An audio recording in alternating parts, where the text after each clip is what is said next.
Bem-vindos ao mais artístico e divertido canal do YouTube. Hoje nós vamos falar de grafite, urban art ou arte urbanas, né? Qual a diferença disso com a pichação, o que é considerado arte, o que não é considerado arte.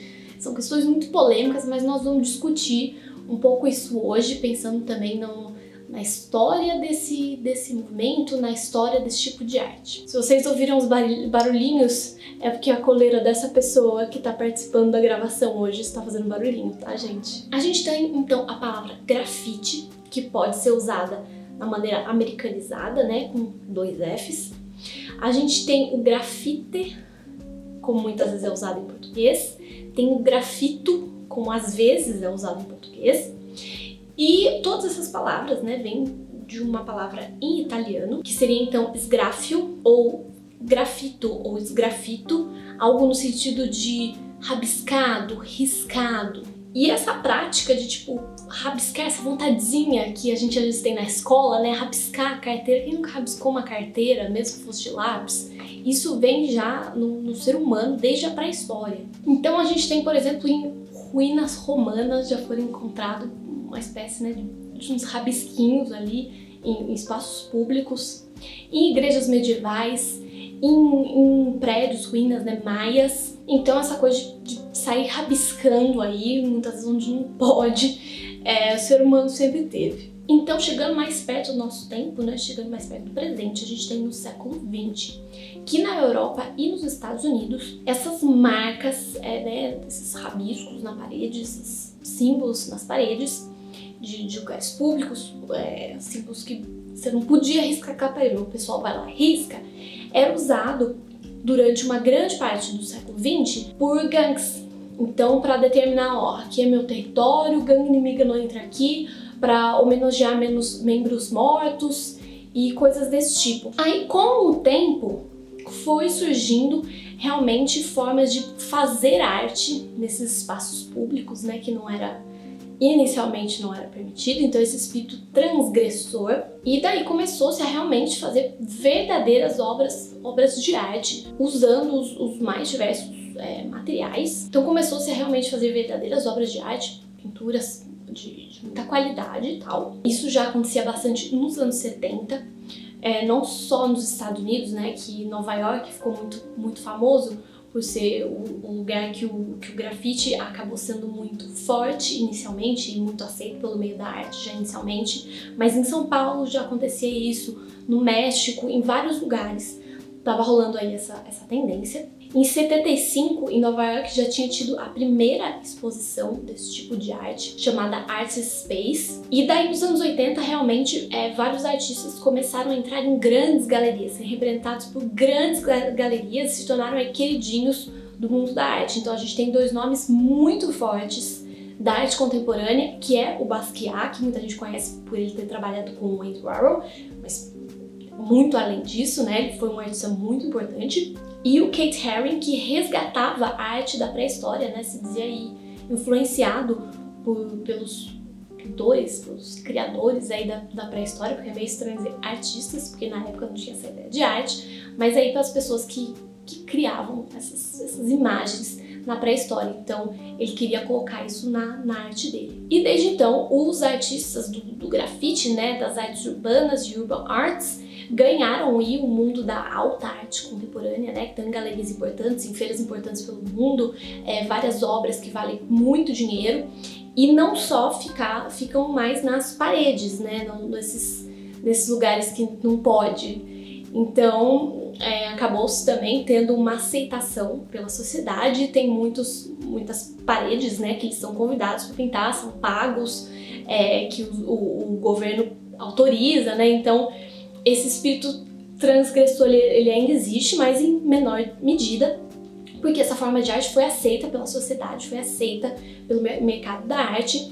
Então eles pintam às vezes também telas, às vezes com as mesmas técnicas que eles usavam nas paredes, mas então tem aí uma coisa bem fluida, que guarda um pouco das origens, mas também agora é algo mais institucionalizado, que a gente fala, aceito, né, pela sociedade, pelo mundo da arte. Aqui no Brasil, o grafite é muito forte, inclusive, eu acho que A gente sabe, né? Passei por grandes capitais e a gente vê muito grafite por aí, vê muita coisa de muita qualidade.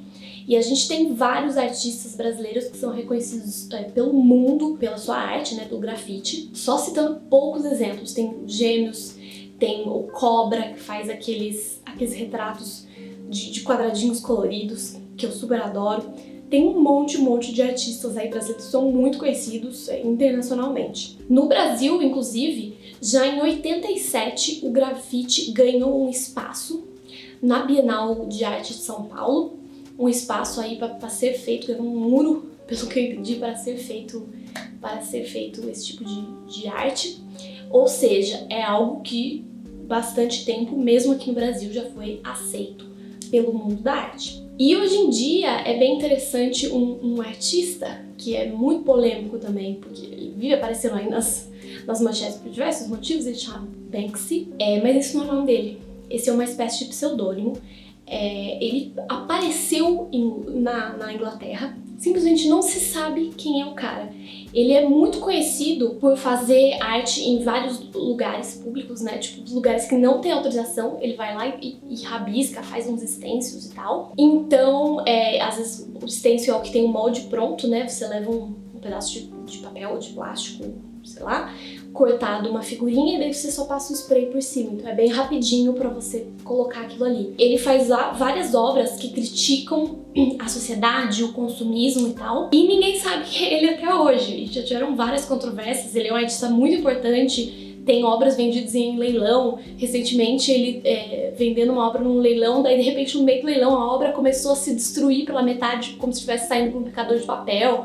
Foi todo um rolê, então é um artista super controverso e que não se sabe quem é esse cara. É o Banksy. Do resto a gente não sabe como ele é. Como ele é, qual o nome, não se sabe. É um artista bem interessante pra ficar de olho. Então, já que a gente falou aí do stencil, que tipo de técnica dá pra usar no grafite? Dá pra usar não, né? Você pode usar o que você quiser, mas que geralmente usa-se.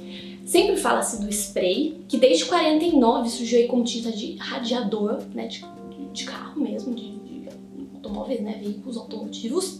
Mas não é só o spray que é usado, tem muita técnica com spray, não é só tipo rabiscar lá, tem mais do que as pessoas leigas sabem, né? Eu mesma nunca fiz grafite, nunca trabalhei com spray, mas eu já vi muita gente fazendo e eu sei que na verdade tem muito mais técnica do que às vezes a gente pensa à primeira vista. Então tem várias técnicas para ser usado o spray da maneira para ficar aquelas pinturas maravilhosas. Tem o stencil, sobre o qual eu já falei. Pode usar pincel também, né?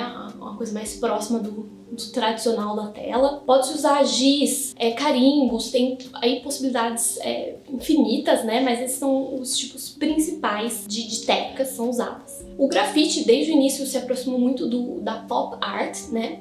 A arte, por exemplo, do Andy Warhol ou do Roy Lichtenstein, que então se aproxima da cultura pop, da mídia, do cinema, da cultura de massa, algumas vezes fazendo aí umas críticas, outras vezes não, só colocando para as pessoas imagens que elas têm hábito de consumir, né? Então, muitas vezes o que a gente vê em vários grafites são imagens que a gente reconhece. Então, sei lá, um grafite do Cobra, que é o Salvador Dalí. É uma imagem que a gente reconhece, que tá na mídia. Então, muitas vezes, várias pessoas gostam do grafite porque ele consegue falar com um público aí largo, né?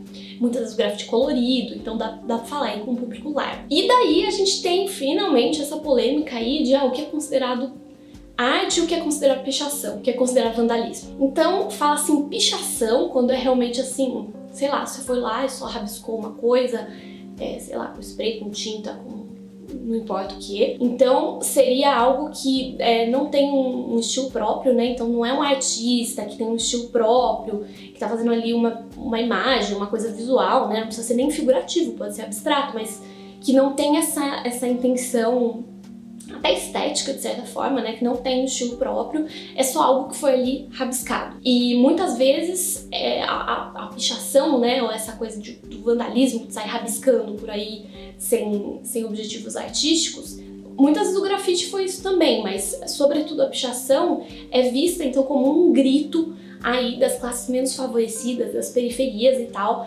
Então, muitas vezes jovens que tipo, querem ser ouvidos, têm críticas à sociedade, alguns não necessariamente têm uma crítica tão clara assim, mas, né, vozes que querem ser ouvidas, mas não tem muito como ser ouvidas. Então denota aí problemas sociais, mas o rabiscar na parede algo que não tem estilo próprio, que não tem uma intenção aí estética, não que necessariamente tem que ser bonito, mas, né, como eu sempre falo aqui no canal, a arte contemporânea, ela tem um conceito, ela tem uma ideia, ela te faz pensar, então é uma fronteira bem fluida, muitas vezes saber o que é o quê, mas no geral, algo tem a arte, né, e tem o simples vandalismo, a pichação. Então é isso, espero que vocês tenham gostado desse vídeo, espero que eu tenha esclarecido um pouco as dúvidas de vocês. Como eu falei, é um assunto polêmico, as opiniões se dividem, então o que eu tô falando aqui dessa questão da pichação e tal, pode ser que tenham outras pessoas que vejam de maneira diferente. É algo aí que está em construção e estamos aí debatendo. Se você não concorda, deixa aí nos comentários, diz aí o que você acha,